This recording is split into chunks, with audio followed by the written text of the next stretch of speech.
So we haven't been live at all. I don't know. Because if that isn't on. Anyways, if we are live, one of these things, once again, folks, if we are live, please just send an email to Aaron and FC at drivequestionswildearth.tv just to say that we're live. Terrible shame to find that I've been waffling on. I know what has been there, but at least I've been telling Brian stories. I'll then love it. I'm pretty sure it's that person. Remember, please send emails to everyone explaining that. Oh, so we are fine. We're fine. Karen, maybe just Karen can't find. Maybe there's something wrong with Karen. So we've been fine. I've been telling Brian stories and everybody's been listening. That's what it is, huh?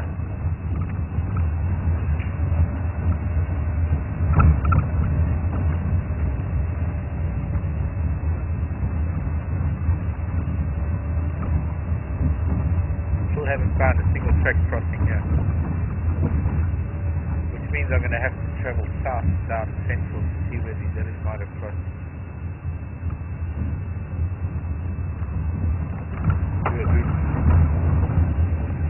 Anyways, we're still going to go to Longwan Dam.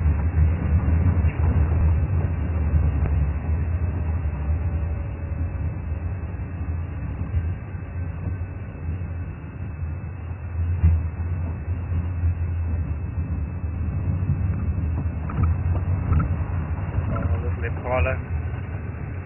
Surely you got to get used to the vehicles by now. Oh, you see, look at that. As soon as I switch off the engine, they don't like it.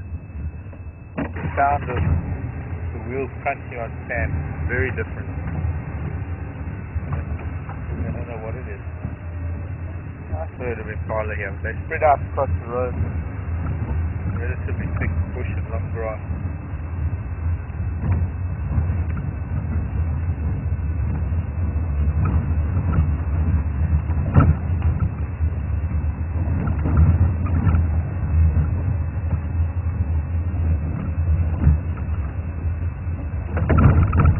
I guess all is good then.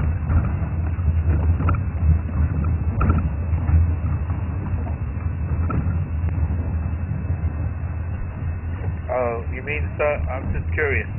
So we've only just gone live or we've been live all along?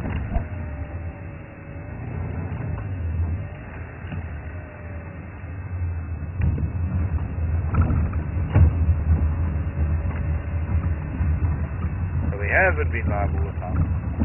Alright, thanks. Welcome to Wild Earth, everyone. Welcome to the vagaries of broadcasting live from a moving vehicle on bumpy roads in the middle of Africa. No, we're not in the middle. We're in South Africa. The middle of Africa would be Central Africa, I suppose. We're in the middle of some part of South Africa. We're in the middle, almost the middle of Kruger, the north-south stretch of Kruger. In the northeastern part of South Africa, and I've just been chatting away for the last hour and a bit, thinking you're all there. No, that's fun. It's been a one-sided conversation between me and Brian. Occasionally Brian has some input. I'm just going to have a look.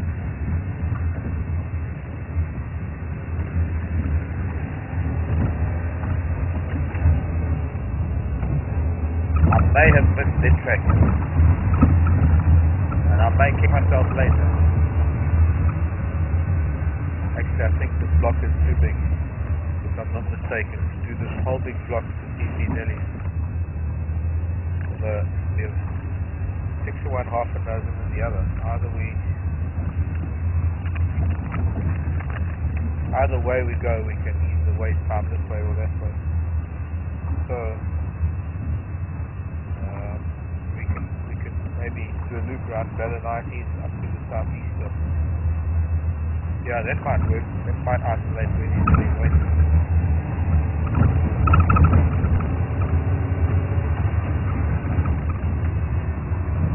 Calls for a little bit more than second gear in a good road like this. mission is to find elephants. Our mission is to follow up on what happened with our ellies this morning. There's a particular elephant cow and her son that I want to look at or look for,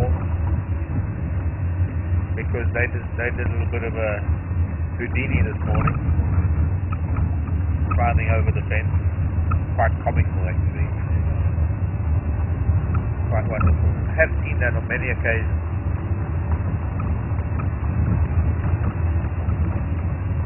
I think the elephants think that the fences are for us, that it keeps us in. I think that's what it is. I think the elephants, they look at these fences and they think that these humans are such pathetic creatures. They've got to have fences so that they don't wander out of the game reserve.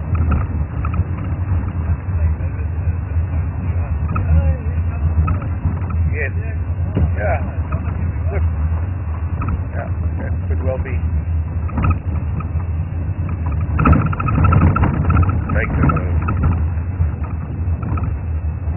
So nothing's crossing Central Road. That means our ellies are still that side of us. Now we'll just take Balanite. Catch up with them.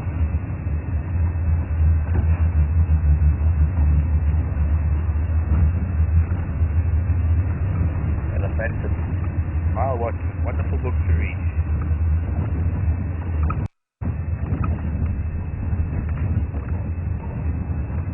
About the feeling you get when you're in a place where elephants once occurred and they no longer do, but you still get a feel for their presence, you still get a feel for their spirit. Of course, Lyle Watson is an accomplished author, written some wonderful things, was director of several zoos, including London,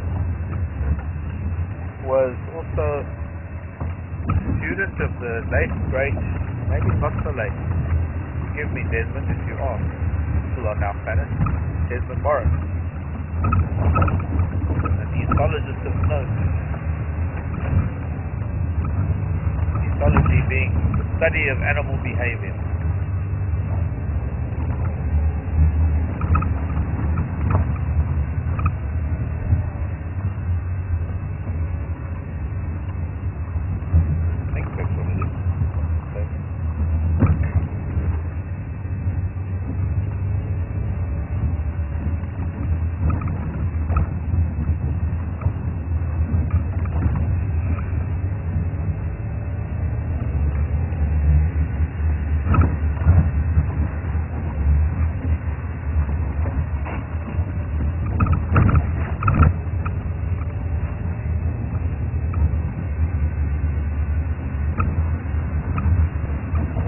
We started the afternoon thinking you were with us. We had the biggest animal in Africa.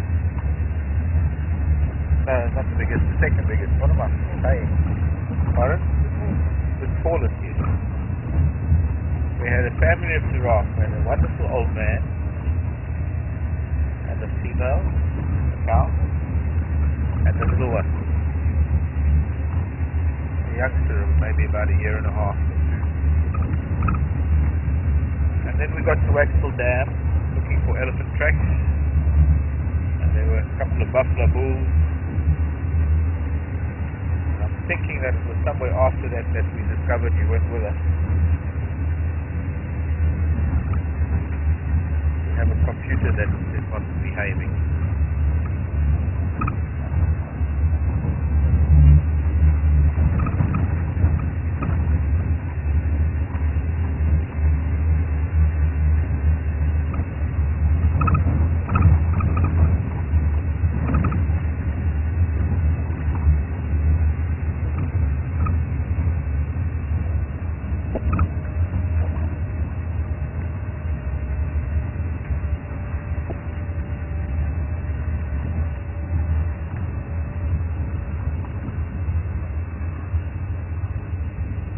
We might need to use that super microphone of yours. Super microphone of yours to listen for twigs break.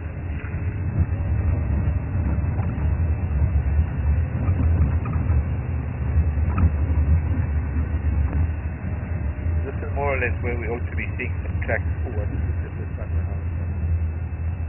those tracks across the road over there, they were coming through kind of this area. And they skipped Waxville Sand, which is up ahead of us. They didn't seem to go there.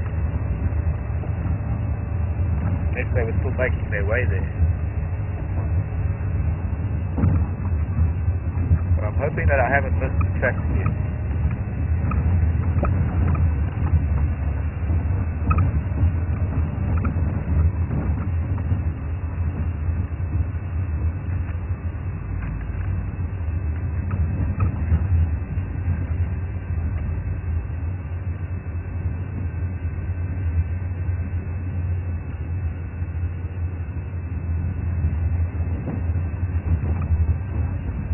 We've got to go down to Shinana.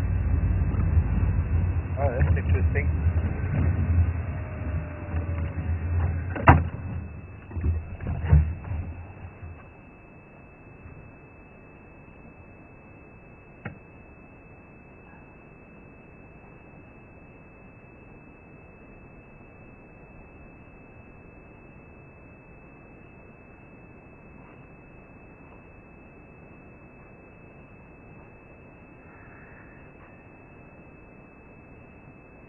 It's the strand of silk from the processionary caterpillars. And it's not one strand, it's many strands. Just get the sand off of it. Nowhere near the strength of spider silk or silkworm silk. Some of the sand off of it.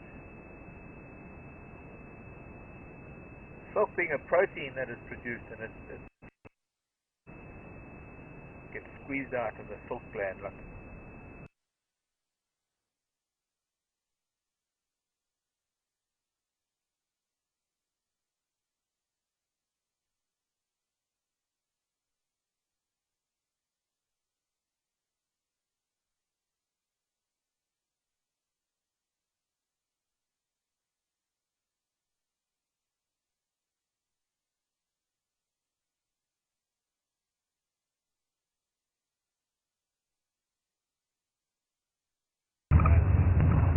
no zebra.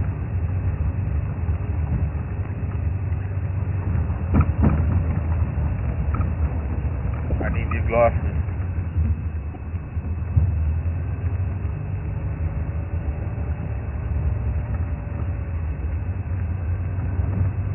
It'd be nice to maybe get a shot of it while it's still on the road. Moving.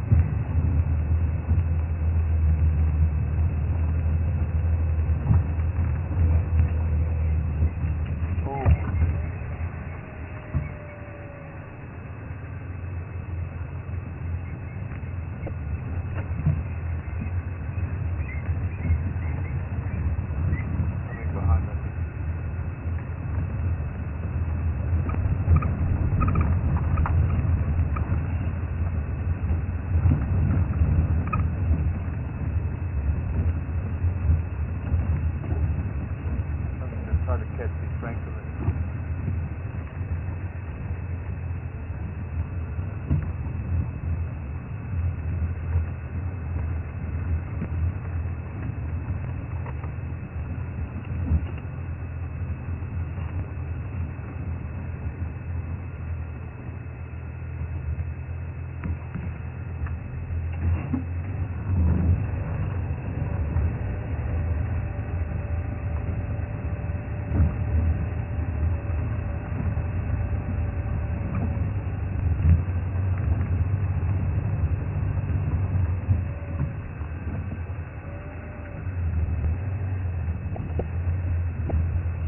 Franklin don't do that unless something's after them. Something just made a place for those things.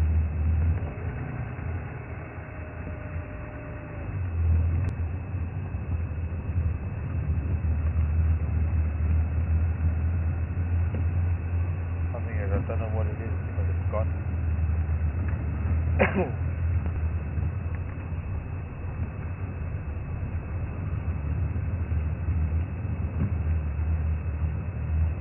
In hot Dallas,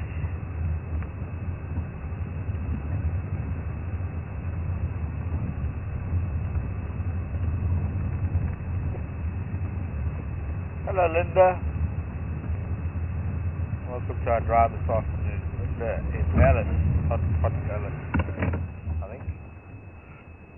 Where's the giraffe carcass? I'll show you on the map as soon as we finish with this zebra. It's way up in the north. Land Cruiser Crossing, Marshall Eagle Road. What a lovely stallion.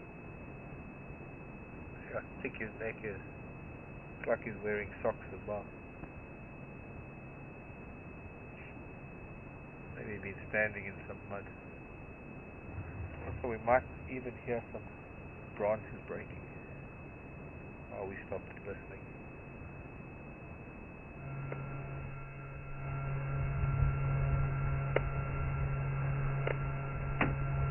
That is a very zebra stallion and in his prime.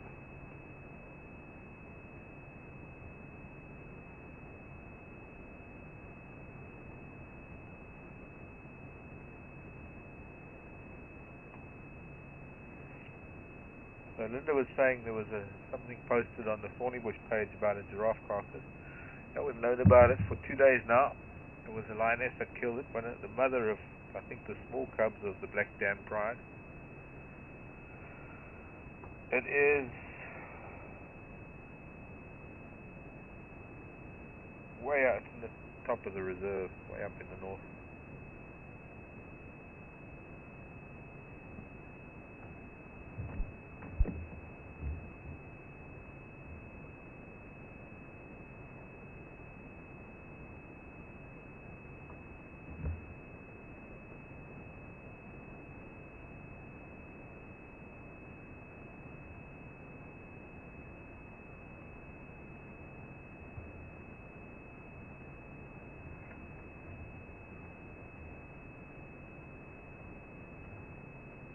Oh, Craig, trying to be clever. Yes, but not that'll be I, that'll be me. Are you coming to challenge us, Mr. Zebby? I like this zebra. Long time to see such a nice and pretty stallion.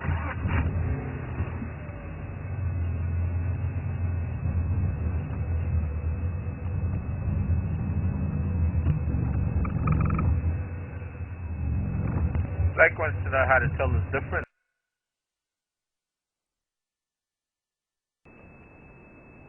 For my frame with zebra butt.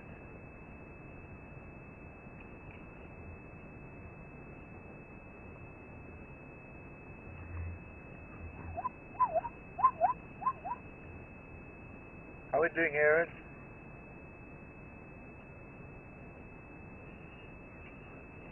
We're live again. Got the most magnificent zebra stallion here. I haven't seen a boy as strong as this in a long time. He was standing in a way earlier that you just couldn't mistake it for a mare. It was just the way he was standing. But Blake was asking, what is the difference? How do you tell a male from a female zebra? And apart from the fact that I can see his stallion pass when he's walking, he's got a very much thicker neck. There's this theory that the stallions have thicker stripes around the neck. I don't really buy that. There was a mare that crossed the road just up ahead, gone from left to right. But this old boy is, and it is there's the rest of the herd, making his way back up to the herd. Unfortunately, it's going to be into the sun. Another mare coming onto the, no, actually there's a foal coming onto the road. Look good. Sort of. But there's a foal coming onto the road. Yes, I'm trying. There it is. Gorgeous little foal up ahead. With behavior you can tell, because they live in a family group and the stallion is always apart or at the back of the mares. And when you see the mares together and you see the foals with them, you see the stallion set aside and you can see the difference in the thickness of the neck. Not so much in the mane, but mostly in the thickness of the neck and the shoulders and the nuchal muscle. In fact, he is making his way to two mares as we speak. Right, just move forward a bit. I want to see that foal across the road up ahead because it's gorgeous. Special little child. A little spot of sun.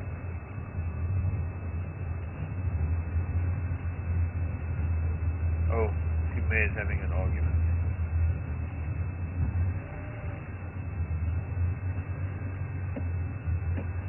Okay, now we don't know where to look first.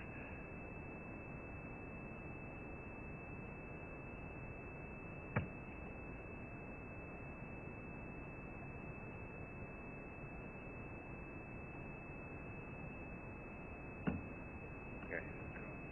Come, little one. Come into the road. Come on. You know you want to.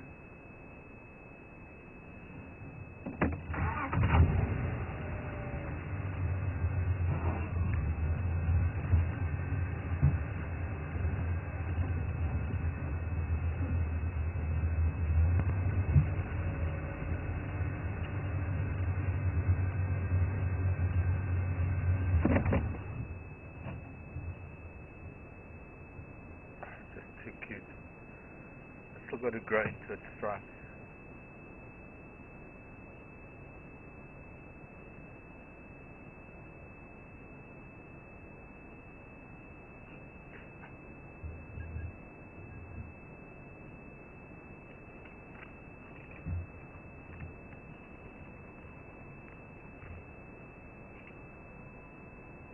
Having spooked it. Could have been that starling landing in the tree or something. But its mom is this side.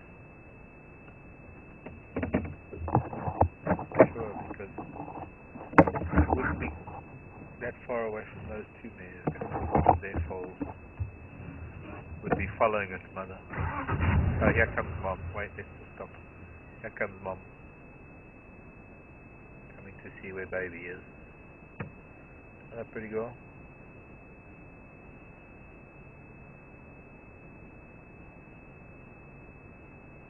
Oh, she's fat. Gosh, look at that. If that isn't a pregnant mare, then I don't know. Oh, she's battling to walk. She's so heavy.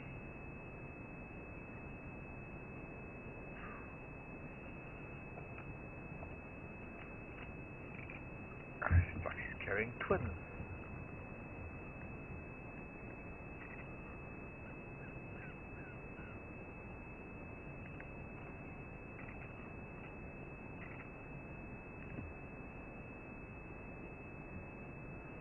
All those horse lovers out there.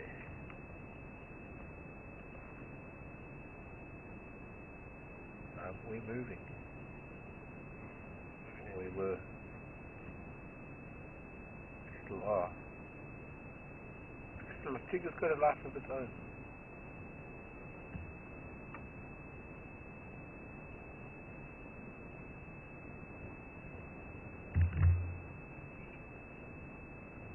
Okay.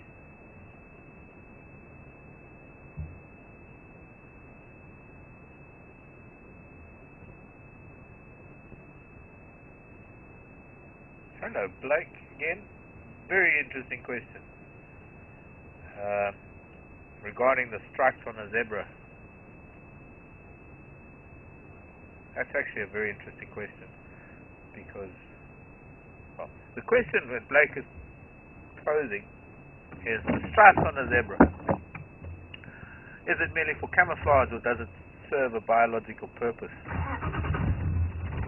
In that black absorbs heat and the white reflects it, same as light.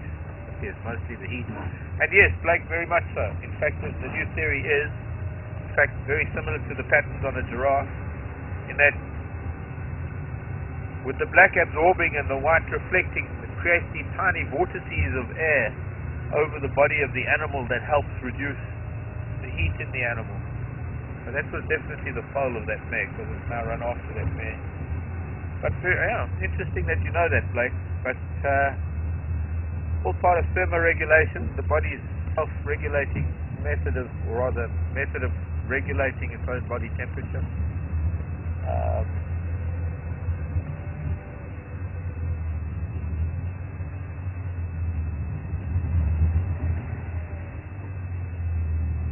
really sure of is this foal can only be a few months old. It's drinking now. But the foal only a few, let's see, maybe 6 months. Gestation in a zebra about 12 months. How does she get so pregnant and have a foal so young? She's got a serious gash. Well, no, it's not a gash, it's a scar. You find this in a lot of zebra when they've been attacked by lion over time. The first place they get the scratches are the rump, because lion run after them, try and grab them, and the claws just rip through their skin. But they're quite resilient, zebra. And many a zebra carries a scar like that where the stripes don't match up anymore.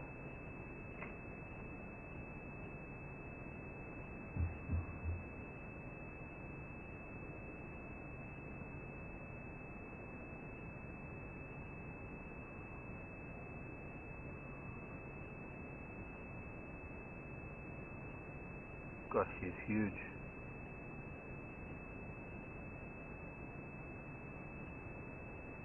And that must have been quite a gash in her rump. I don't know how close you could get to those stripes for people to see how those stripes on the right side of her rump don't match anymore. It's time to go quickly. Oh, on the trail of elephants. And we're losing the sun. It's so lovely to spend time with zebra and let them, or rather have them let us watch them like this.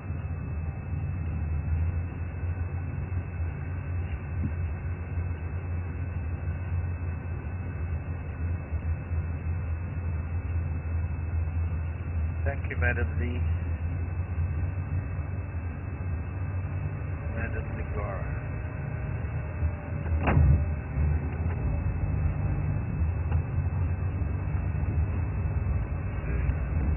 Very nice. We actually haven't had some nice zebra on camera yet.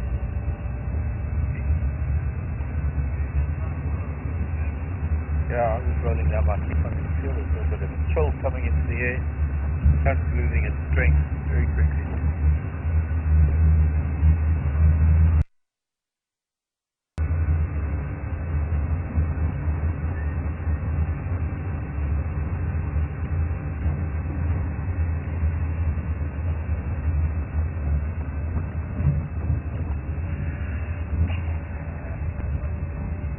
Yeah.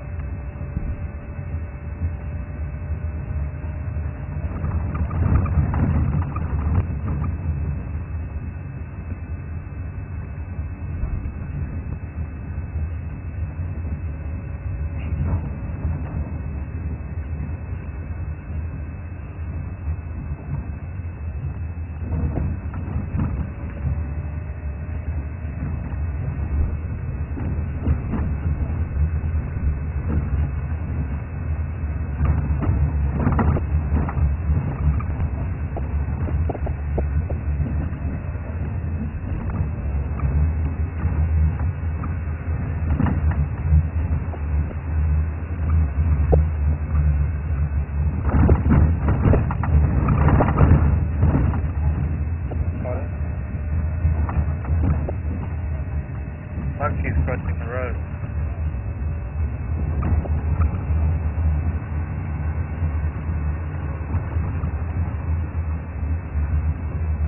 I'm gonna wait till we get to Langwan Dam and I'll put my jacket on. Hello, Verbit. Where are the monkeys? I mean the elephants.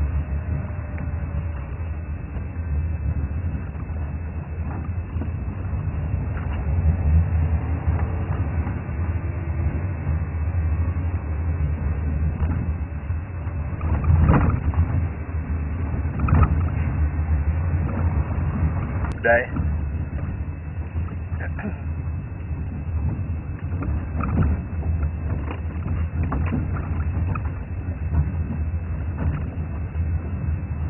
Oh, very good. The jipper, the gak. The gak.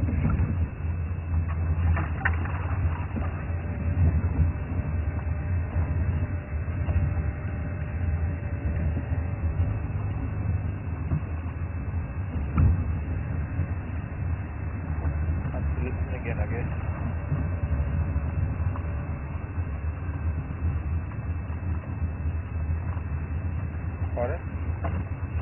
you don't need that. No, you don't need it. Trust me, this one.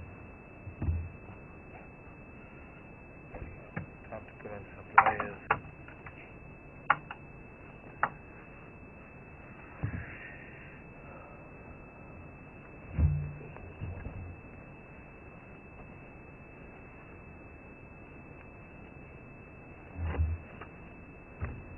Heron's nice. Look, I'm sitting in the sun at the top of that marula tree.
Not even a sign of the crocodile. Sorry folks, I was just off the vehicle, just putting on layers.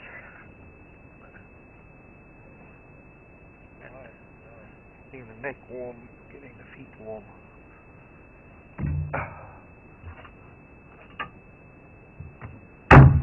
Listening for elephants.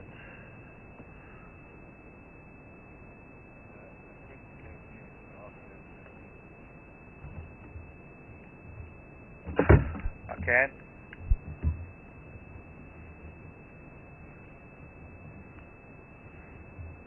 Okay, go again.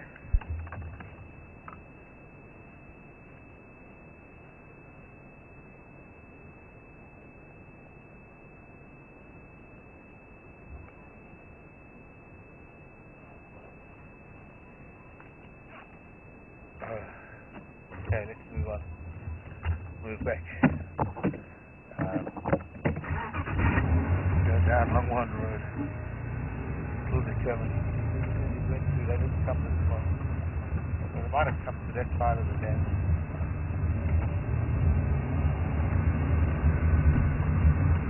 Hello, Marcia, Kentucky. Louisville, Kentucky. One thing to know. Zebra mares, have they ever given a veterinary care called in? Marcia, it's physically impossible to monitor zebras when they're pregnant and giving birth. I'm sure that occasionally a breech birth occurs and maybe it results in a mare dying or a foal stillborn. But no, you can't. It's physically impossible. Thousands and thousands of zebra throughout, not only okay, there are only a couple of hundred maybe in Thornybush, but throughout the Kruger region. In the bush, when things like that happen, it's all nature's way of doing things. These are not pets. These are not animals that are kept and vaccinated and have their teeth checked and hooves checked. These are animals that are living in a wild environment, albeit fenced. The fences shouldn't detract from the fact that this is a natural environment and animals engage in their own natural behavior. And that's not something that tree stumps again every time. And it's just not something that is physically possible. You can't be with them all the time. There's absolutely no way of knowing when they're going to give birth, when they fall pregnant, whether it's... In my lifetime, 50 years and a bit of living in the bush, I've never even seen a bird from a zebra, let alone a breech bird.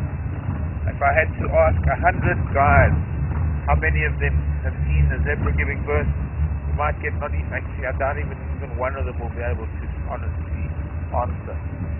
So it's a nice idea, but this is the wild, this is Africa. Things don't happen that way here. Animals, the only time that anything might warrant human intervention is when human negligence or ignorance or cruelty has played a role. Because God only knows we're capable of not only those three but much more when it comes to our treatment of the animals and nature and the environment. But the only time that it warrants any interference is when an animal is suffered at the hands of, or at the, as a result of human presence, whether it be a snare or whatever the scenario may be. It's not something nice to think about. It's really not the greatest subject to discuss. But then one would help, and one would try and let that animal return to a natural state, in a better state of health. But you have to then remember that an animal that has then been through the trauma of suffering the snare or whatever it may be. There's a waterbuck. How often do we see waterbuck? Hardly ever. And I don't know, we might not get signal, but do you think you could get her? No, but she's running away with her friends. Two waterbuck friends that didn't want to let us see them.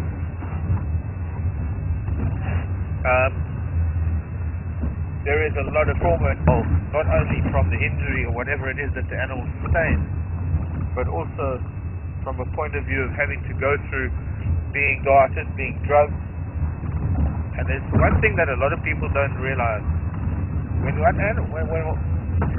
getting tongue-tied. When one darts an animal, when one interferes in nature, it's not like a general anesthetic, and trust me, I've been through several general anesthetics and theatre and at the hands of humans cutting me open or either that or sewing me up. Under a general anesthetic you go to sleep and you wake up and you don't even know what's been done to you. That's not the case with animals. They are given a somewhat of a nervous system depressant, but their minds are still active. So they can still hear, they can still see, they can still smell, they can go through all of the senses, but their nervous system is there. They just think, their musculature, they're rendered incapable of moving. We have no idea what animals feel when they're under the drugs that we put into them to treat them for whatever it is we treat them for. It's like darting of rhinos to take their horns off so the poachers don't shoot them, but the poachers shoot them anyway. Or in the case of some other place, I think Farby Sands going through the process of darting their rhino and impregnating the horns with toxins. There's a Dacre in the road and a Franklin.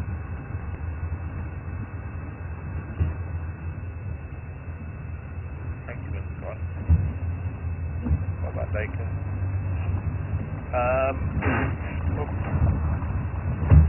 Grating. It is an extremely traumatic event. I think if there was something as, well, let's put it this way. One can't dart an animal every time there's a problem. No, it's out of the question. There's so many animals. There's one vet. Millions of animals and one veterinary person who's able or licensed. Maybe two vets. State vet, Kruger, and then there's the animal health vet. There might be somewhat qualified here at Thornybush to dart animals. Then there's the cost of all the drugs. which ordinarily doesn't really come to that much when you think of the life of the animal, but when it's an animal who is just one of thousands, humans don't justify it that way.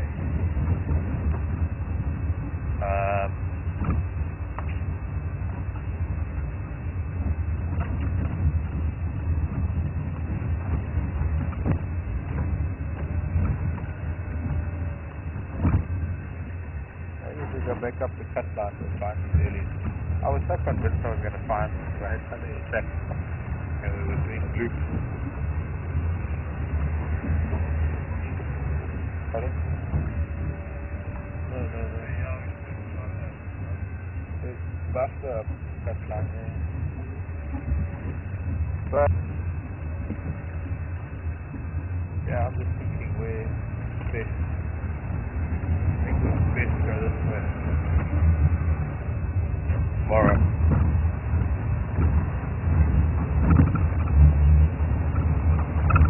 Yeah. The sun is almost set.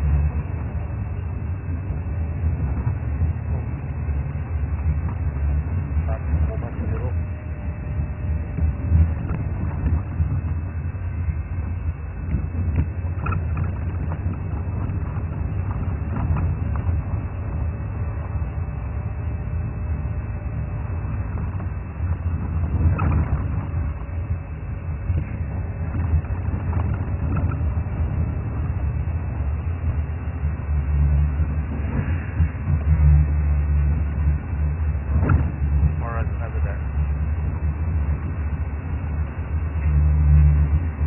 Excited about going up there and finding out food came across the fence. It's one of those things, sometimes you find them and sometimes you don't.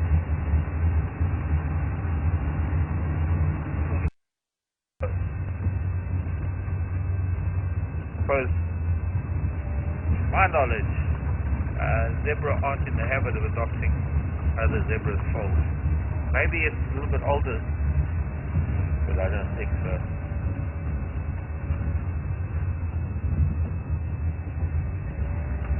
Maybe it's post-pregnancy bloatedness, and then it lasted a bit long.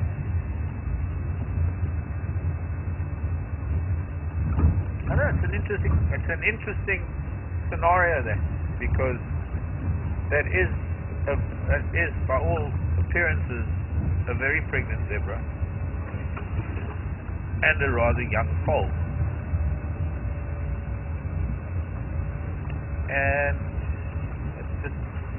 doesn't fit. It doesn't make that much sense.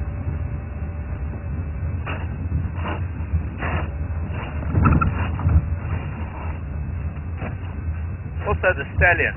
There's another one. The stallion in a family group of zebra, when a mare dies or something happens to a mare and she leaves a foal behind, the stallion will kick it up. The stallion doesn't want it around because it'll wander around making a noise, calling for its mother, and just attract attention to the herd. And generally the stallion sometimes even kills and kicks it to death. Not always. Occasionally. Rarely. Sometimes. Now and then. I don't know what frequency it is. I just know that it has happened. I've seen it. And I've seen footage of it. I've also seen footage of a stallion kicking another stallion's foal to death. All about ensuring the succession of your own gene pool.